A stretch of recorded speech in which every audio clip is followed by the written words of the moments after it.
त्वा गणपतिगुं हवामहे कविं कवीनामुपमश्रवस्तमम् ज्येष्ठराजं ब्रह्मणां ब्रह्मणस्पतः शृण्वन्नोतिभिस्सीदसादनम्। ॐ महागणपतये नमः।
ఆదివారం మనసు వ్రతం సాయి అష్టోత్తర శతనామావళి వ్రతం.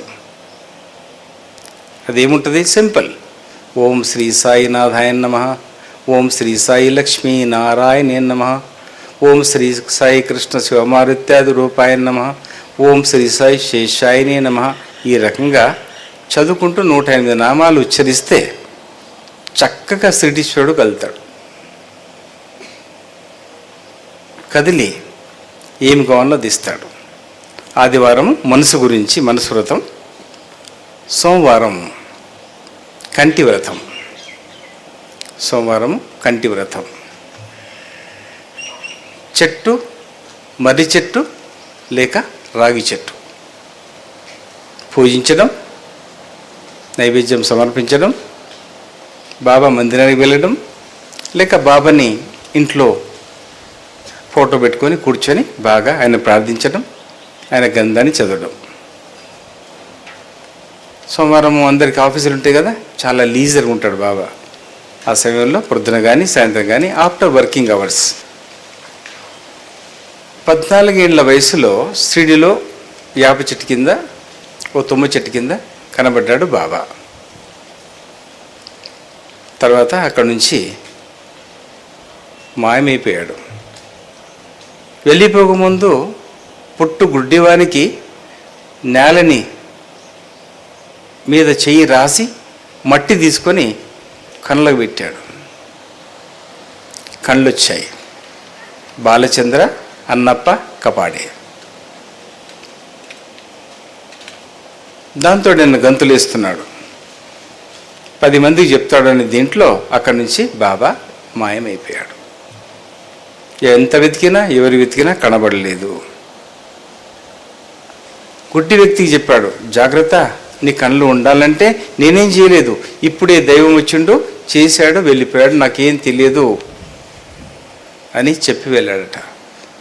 ఉన్న కండ్లు పోతాయని భయం ఉంటుంది కదా, ఎవరైనా చెప్పుకుంటారా? చెప్పుకోలేదు. శ్రీ సాయి దివ్యలీల ఔరంగాబాద్ దూబ్గాం, అక్కడ చిందోస్ బిందోస్ అనే గ్రామాలు, దాని దగ్గరే దూబ్గాం.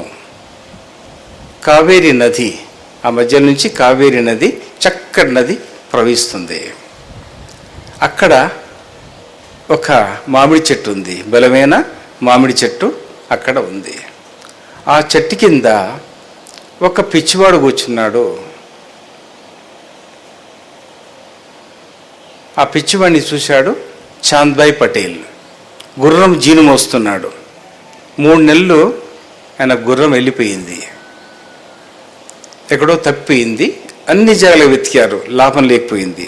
నౌకర్లు చాలా వెతికారు. ఆయన చాంద్భాయ్ పటేలు ఆ ఊరికి కూడా పెద్ద పటేలు, బలమైన వాడు. ఆయనకు బేజారు వచ్చి ఒకరోజు అనుకున్నాడు, నేనే స్వయంగా వెళ్ళాలి. బలమైన వాడు, ధనవంతుడు, జీను మొయ్యడు, కానీ ఆ గుర్రం అంటే అంత ప్రేమ. ఆ గుర్రం వచ్చిన నుంచి సర్వసంపదలు ఉన్నాయి ఆయనకి, ఎన్నో సంపదలు కలిగాయి. ఆ గుర్రము చూస్తే ఆయనకి ఎంతో ఆనందమంట. ఆ గుర్రానికి నేను చూస్తే ఎంతో ఆనందమంట. మంచి స్నేహితబంధం. ఎవ్వరికి చెప్పకుండా గుర్రం కళ్ళెము జీను మీడు తీసుకొని నడుచుకుంటూ వెళ్తున్నాడు. అక్కడ కనబడ్డాడు ఒక పిచ్చివాడు. ఆయన్నే సీడ్లో వెలిసిన బాల ఫకీరు. పెద్ద జుప్పాలు, చినిపోయిన బట్టలు. వాడిని ఏమంటారు? పిచ్చివాడు అంటారు, లేకుంటే బిచ్చగాడు అంటారు. చూశాడు, ఎండ బాగుంది. ఆంగ్లేయులు, బ్రిటిష్ వాళ్ళు పరిపాలించే సమయం. యుద్ధాలు చెలరేగుతున్నాయి, తిరుగుబాట్లు చెలరేగుతున్నాయి. మంచి ఎండాకాలం. 1857, 1857 మధ్యాహ్నం 12 గంటలకి చాంద్భాయ్ ఇంకా ముందుకు వెళ్తున్నాడు. ఆ పిచ్చి ఫకీర్ ఏమన్నాడు? బాలసాయి, ఏ चांद भाई आप इधर आओ तो सही, मेरा नाम कैसा मालूम ये फकीर को, ये दीवाने को? मैं यहाँ का पटेल हूँ ना, तो मेरा नाम कौन नहीं जानता? आओ चांद, आपकी बिजली गुम के 3 महीने हुआ क्या? ये कैसा जानता? मैं पटेल हूँ ना, मेरे को सब जानते हैं, मेरे गांव का भिखारी है, जान लिया होगा। आप क्यों अपना घोड़े का सामान ऊपर लेके घूम रहे? मेरा घोड़ा मेरा जान है। 3 महीने से क्या खा रही है, कहाँ है, किधर है? वो घोड़ा नहीं है, घोड़ी है। मेरी घोड़ी कहाँ है, किधर है? या मरी या जिंदा है? नहीं, वो देखो वहाँ पर अच्छी हरियाली से खाते मजा ले रही है, जाओ ला लो। तो ये तो मैं अभी कईयों बार घूम चुका हूँ, उधर पूरा घूम लिया हूँ, कईयों बार वही जगह घूम चुका हूँ, वहाँ कैसा हो सकती है घोड़ा? उसके बाद चांद भाई वहाँ तक पहुँचे, देखे, लपड़ लिए, रो लिए, घोड़ा भी रो लिया, आंसू निकल रहे थे दोनों के उसमें से। घोड़ा घोड़ा ही है, मगर जानवर है, फिर भी इंसान से बहुत ताकतमंद है, చాలా బలమైంది, శక్తివంతమైంది. అలా పట్టుకున్నారు, ఓరుకోరు పట్టుకున్నారు, కళ్ళెమేశాడు, తీసుకొని వచ్చాడు. వాడి సంతోషం విచిత్రమైన సంతోషం. ఆ సంతోషంతో నవ్వుకుంటూ పరిగెత్తున్నాడు గుర్రాన్ని తీసుకొని. ఏ ఫకీర్ మేరా घोड़ा मिला, आपका शुक्रिया अदा करो, बहुत बहुत शुक्रिया आपका, मेरा शुक्रिया नहीं, अल्लाह का शुक्रिया अदा करो, मैं कुछ नहीं किया, నేనేం చేయను, భగవంతుని చెప్పండి ధన్యవాదం, నాకెందుకు చెప్తున్నావు నాయన అంటాడు. అయితే నువ్వు అలసిపోయినావు కదా, కూర్చో అంటాడు. కూర్చొని బాబా దగ్గర ఒక సట్కా ఉంది, ఒక పెద్ద సట్కా ఉంది, ఇనుప సట్కా. ఆ సట్కని ఇలా పెట్టాడు. పెట్టిన తర్వాత చాంద్ భాయ్ बैठो, बहुत धूप में गए आप, धूप लगा तुझे बेटा, बैठो। छोटा बालक ने क्या किया, बेटा बोल दिया। बेटा बोले तो इनको क्यों ये बेटा बोला, छोटा बालक बेटा कैसा बोला, अंदर సోంచ్ ఆ రही है उसको, లోపల ఆలోచన పుడుతుంది ఎందుకన్నాడు అట్లా. మరి సరే నువ్వు అలసిపోయావు, కూర్చోబెట్టాడు. బట్ట తీశాడు, తన దగ్గర నుంచి ఒక బట్ట తీశాడు, తెల్లటి బట్టను తీసి అలా పెట్టుకున్నాడు. సిలిం తీశాడు, ఒకటి తెల్ల బట్ట తీసి అలా పెట్టి సిలిం తీశాడు. చాంద్బాయికి తెలుసు నీరు కావాలి, నిప్పు కావాలి, పొగాకు కావాలి. అక్కడే చెట్టు ఉంది, దాని పేరు సురపొంగ. పొగాకు చెట్టు పేరు ఏంది, సురపొంగ. ఎంపలి ఆకు, పొగాకు కాదు, ఎంపలి ఆకు బాబా తీశాడు, సుట్ట నింపాడు. సుట్ట నింపిన తర్వాత ఈ బట్టని తడపాలి, నీళ్ళు లేవు. చాంద్బాయి పటేల్ నాలుగు దిక్కులు వెళ్తున్నాడు, నీళ్ళు ఎక్కడ ఉన్నాయా, తాంబ్లేర్ ఎక్కడ ఉందా, గ్లాస ఉందా, నీళ్లు తేవాలనే ఆతృత, కనబడతలేదు. ఆ కట్టెని అతని దగ్గర ఉన్న సటక ఎనుపది దాని భూమిలో ఇలా పొడిచాడు. ఒక గడ్డ మీద కూర్చున్నారు వీళ్ళిద్దరు. నీళ్లు వరదగా పారుతుంది, ఇంతో అంతో కాదు, వరదగా నీళ్లు పోతున్నాయి. అప్పుడు దాంట్లో ముంచాడు నీళ్ళు. ముంచిన తర్వాత దీన్ని బాగా పిండాడు. ఆయనలో ఉన్న అహంకారాన్ని, కామాన్ని, క్రోధాన్ని చక్కగా పిండాడు. పిండిన తర్వాత దాన్ని దులిపాడు. దులిపిన తర్వాత సిగార్ నింపాడు, చుట్ట ఇలా నింపి పట్టుకున్నాడు. అప్పుడు ఏం కావాలి, నిప్పు కావాలి, అలా పెట్టేశాడు. అదే నీరు పోయే స్థలంలో నీరు పోతుంది, చాలా పెద్దగా నీరు ఇముడుతుంది. అక్కడ నీరు వలసి వస్తుంది, అక్కడ నుంచి అలా కింద జారుతుంది, అక్కడ కొత్తలాడుతుంది. చాలా చక్కని ప్రశాంతమైన వాతావరణంలో చక్క కొత్తలాడుతుంది. అప్పుడు దాంట్లో ఒక దెబ్బ కొట్టాడు చట్కాతో. కొట్టగానే నిప్పులు కనకన అగ్ని, నీటి లోపల అగ్ని వదిలింది. అక్కడి నుంచి ఒక్క నిప్పురవ్వను తీశాడు. నిప్పురవ్వ తీశాడు, చెమటతో కాదు, చేయితో చక్కగా తీశాడు. తీసి సూర్యుని చూపెట్టాడు. దేవుడా ధన్యవాదం అన్నాడట. సూర్య దేవుడా ధన్యవాదం అని అలా పెట్టుకున్నాడు. పెట్టి ఆ సుట్టని చక్కగా పీల్చాడు. ఇట్లా ఒక 3 సార్లు పీల్చాడు. తర్వాత చాంద్బాయ్ నువ్వు తాగు, చాంద్బాయికి ఇచ్చాడు. ఒక్కపారి ఆయన పీల్చగానే ఆయన అహంకారము, క్రోధము, అసూయ మొత్తం నశించిపోయింది. అక్కడే మనసులో మెల్లగా దిగిపోతా ఉన్నాడు. ఏంది ఇది హోలియా, ఇదేంది ఒక హోలియా, ఒక మహాత్ముడు సామాన్యమైన మనిషి కాదు. నీరు పారడం ఏంది, నీరు ఎంతో రావాలి. ఇక్కడ నీరు లేని ప్రాంతం, 30 గజాలు పోతే నీరు రాదు. ఒక్క దెబ్బతో అలా పొడిస్తే నీరు రావడం ఏంటి, పారడం ఏంటి కాలువ. మరి దాంట్లో అలా కొట్టగానే పెద్ద మంటమండం ఏంటి, నిప్పురవ్వలు. అలా అదే ఆలోచిస్తున్నాడు. ఆలోచిస్తే మీరు మహమ్మదీలు కదా, నేను కూడా మహమ్మదీనే, మనం ఒకటి. అప్పుడు భగవద్గీత గురించి మాట్లాడుతున్నాడు. మళ్ళీ ఇంకో రకంగా మీరు హిందువులు అంటున్నాడు. అప్పుడు జీసస్ గురించి మాట్లాడుతున్నాడు. ఇటు జీసస్ ఇటు ఇది.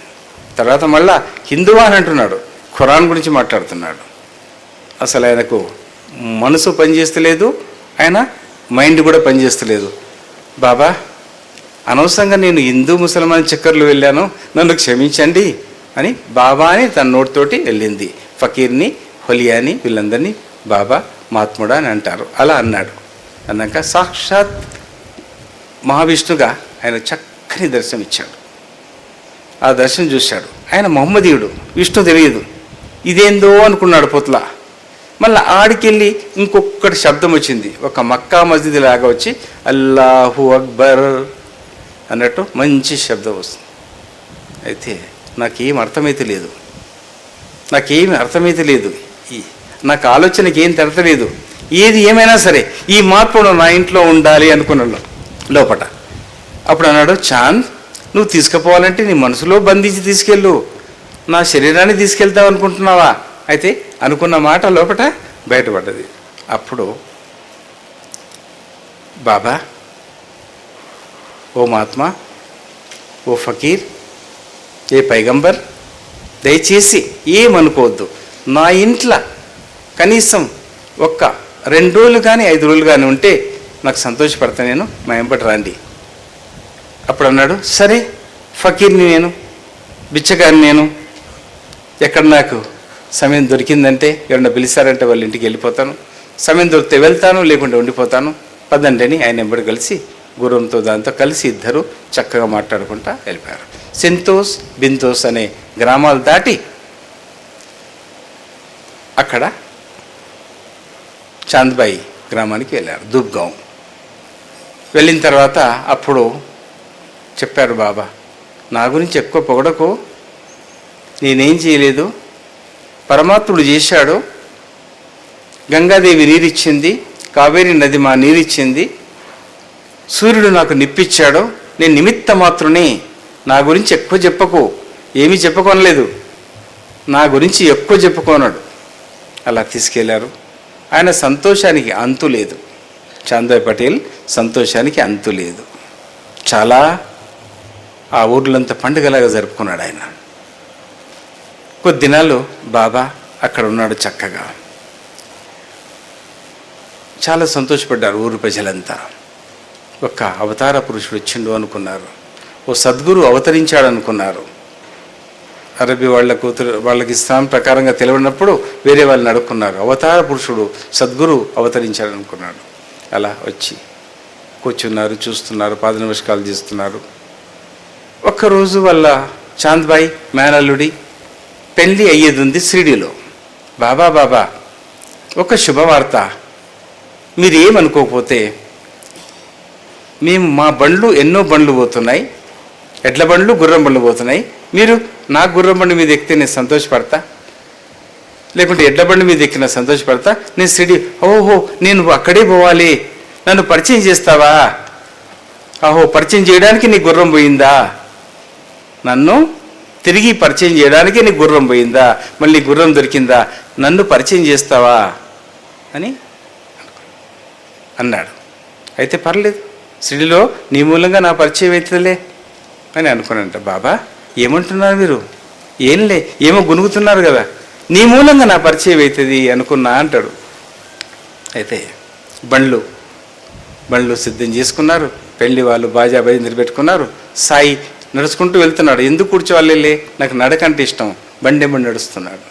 ఒక్కొక్కరి కూర్చుండబెట్టారు సాయిని, ఖచ్చితంగా కూర్చోండి బాబా మీ కాళ్ళను వస్తాయి. అలా ఖండోబ దేవాలయం దగ్గర ఆ టాంగాలు గుర్రాలు ఎడ్లనంతా, ఖండోబ దేవాలయం అంటే కృష్ణుని మందిరం, ఆడ పక్కకు అన్ని చెట్లుంటే దేవాలయాలు ఉంటే అక్కడ ఇడుస్తారు. ఆ ప్రకారంగా గుర్రాలని మేపడానికి ఎడ్లను మేపడానికి అక్కడ ఇడిచిపెట్టారు. సాయంకాలం అయింది. అప్పుడు చిన్న ల్యాంప్ తీసుకొని వచ్చాడు మాల్సాపతి వచ్చి అప్పుడు ఏమంటున్నాడు, వేదాల్లో ఓంకారం హ్రీంకారం సాయి అనేది నిండి ఉంది. వేదాల్లో ఓంకారం హ్రీంకారం సాయి అనే పదం వేదవాక్కు. ఏ సాయి అన్నాడట, అంటే మొన్న పోయినా బాల ఫకీరే మళ్ళా తిరిగి వచ్చాడు. యా సాయి యా బసా, ఇక్కడ కూర్చోండి నాయన, ఓ మహాత్మా మహాపురుష, ఓ సాధు సన్యాసి, నా తండ్రి నా తాత ముత్తాత దేవుడా దైవమా ఓ సద్గురువా ఇక్కడ కూర్చో అన్నాడట. ఓ సాయి యా బసా. అయితే అప్పుడు బాబా అన్నాడంట, ఎందుకు నన్ను అలా పిలిచావు, నేను విలువలేదు, నా కృష్ణుడు అనుమన్నాడేమో నాకు తెలియదు నేను అన్నట్టుగా, నేను అలా అన్నానా, ఏమన్నాను చెప్పండి అందరూ అడుగుతారు. ఏమన్నాను, సాయి అన్ని పేరు పెట్టావు, నా పేరు పెట్టావు నువ్వు. ఆ రోజు నుంచి సాయిబాబా పేరు చాంద్బాయి పటేల్ తీసుకువెళ్ళడం, మాల్సాపతి వేదంలో ఉన్న బీజాక్షరాన్ని